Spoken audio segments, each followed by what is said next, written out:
Okay guys, isa na muli mapagpalang umaga, tanghali, gabi po sa inyo lahat. Sana po ang lahat ay nasa mabuting kalagayan at ligtas po sa anumang kapahamakan.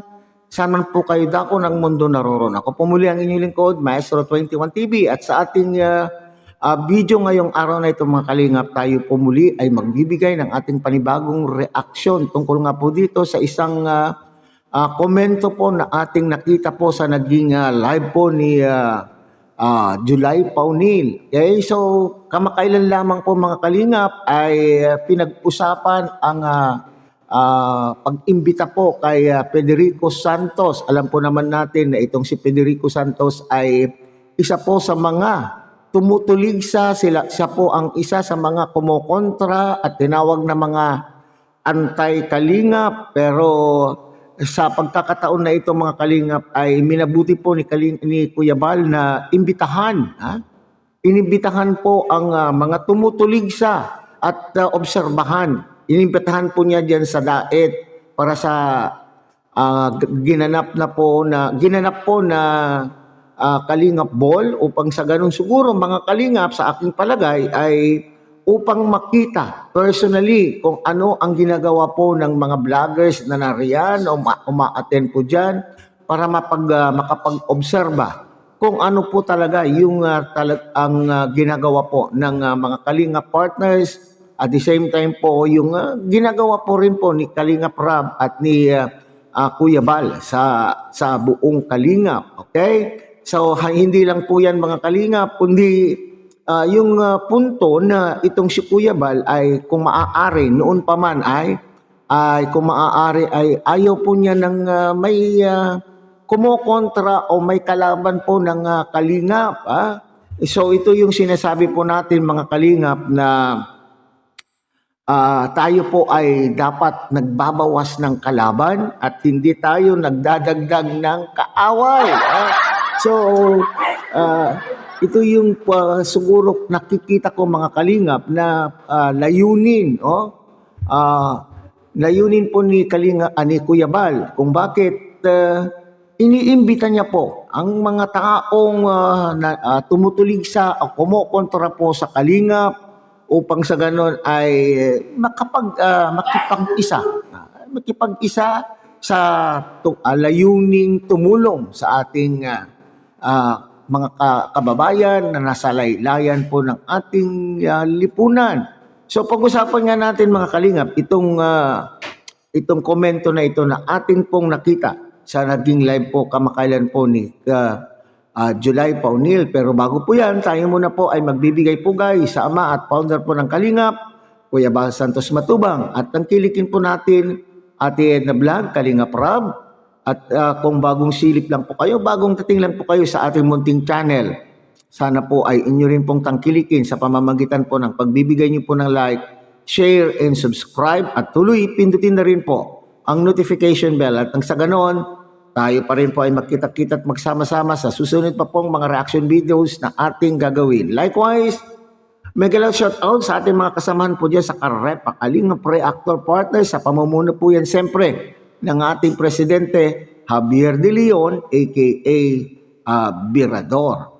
At ganun din po sa ating mga Kalingap partners, Kalingap charity vloggers na nariyan po sa iba't ibang Kalingap landing pad na mayroon po tayo sa ating bansa.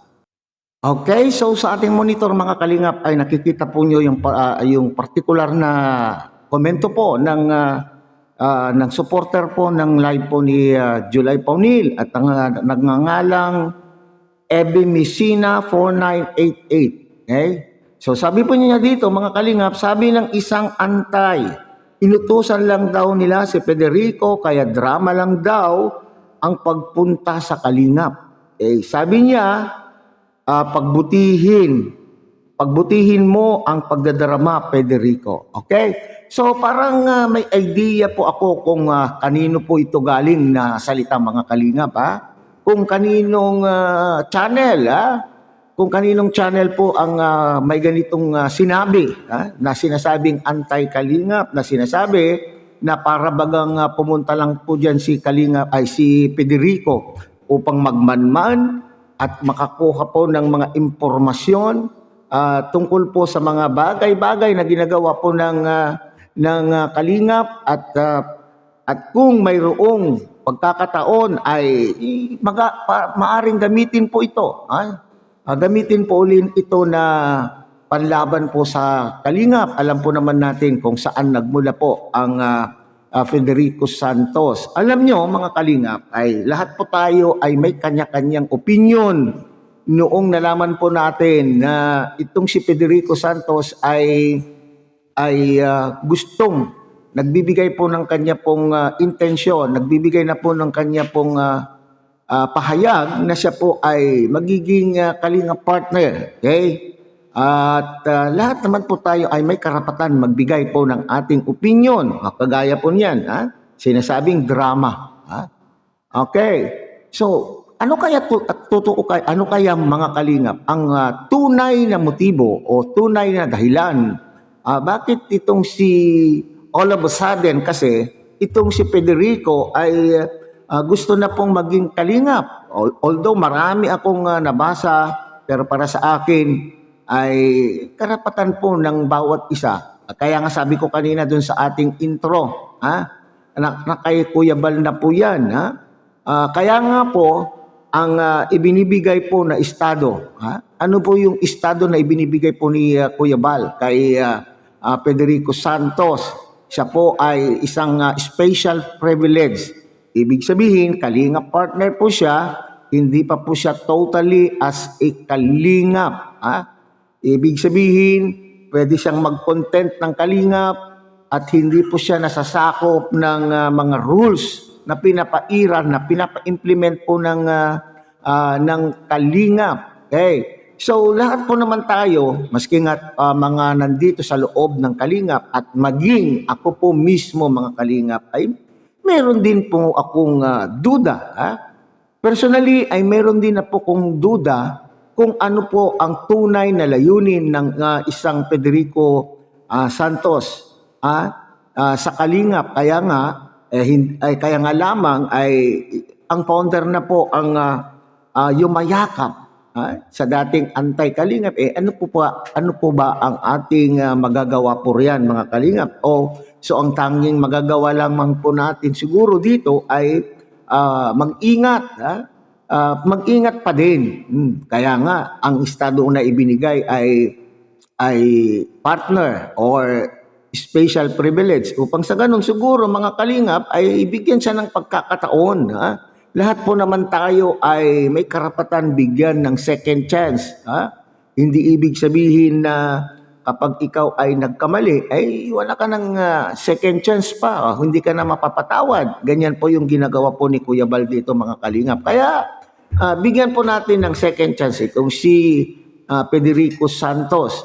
Pero tayo po ay mag-ingat pa rin dahil yung babala, yung babala po rito na sinasabing drama lang daw po, drama lang daw po itong ginagawa po ni Federico at inutusan po siya ng kanya pong mga kasamahan. So tayo pa rin po ay mag-ingat at sa ganon ay hindi tayo magsisisi sa bandang uli.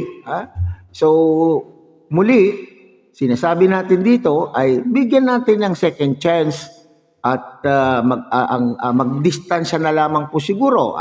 Magbibigay na lang tayo ng distansya. Kasi nakikita po naman natin na ngayon ay puro papuri na po ang sinasabi po ni Federico Santos sa Kalingap. Naobserbahan po niya kung paano ang ginagawa ng mga Kalingap partners.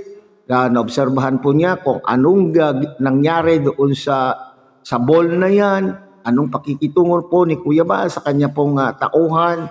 So, sana ay kung suporta kayo kay Federico Santos, ibigay nyo na po yung suporta. Pero sabi ko nga natin, tingnan po natin sa bandang huli kung magbabago ng ihip po ng hangin.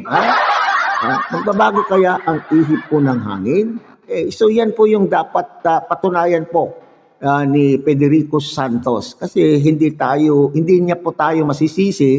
Siyempre, alam naman po natin kasi kung saan po siya nagmula. Okay, so hanggang dito na lamang po tayo mga Kalingap. Muli, tangkilikin po natin Kuya Bal Santos Matubang, Ate Edna Vlog, Kalinga Prab. At muli, pinapakiusapan po kayo na sana po ay inyo rin pong tangkilikin ang munting channel na ito sa pamamagitan po ng pagbibigay niyo po ng like, share, and subscribe. At tuloy, pindutin na rin po ang notification bell at ang sa ganon, tayo pa rin po ay magsama-sama at magkita-kita sa susunod pa pong mga reaction videos na ating gagawin. Muli isang mapagpalang umaga, tanghali, gabi po sa inyong lahat. Mabuhay po kayo at God bless everyone.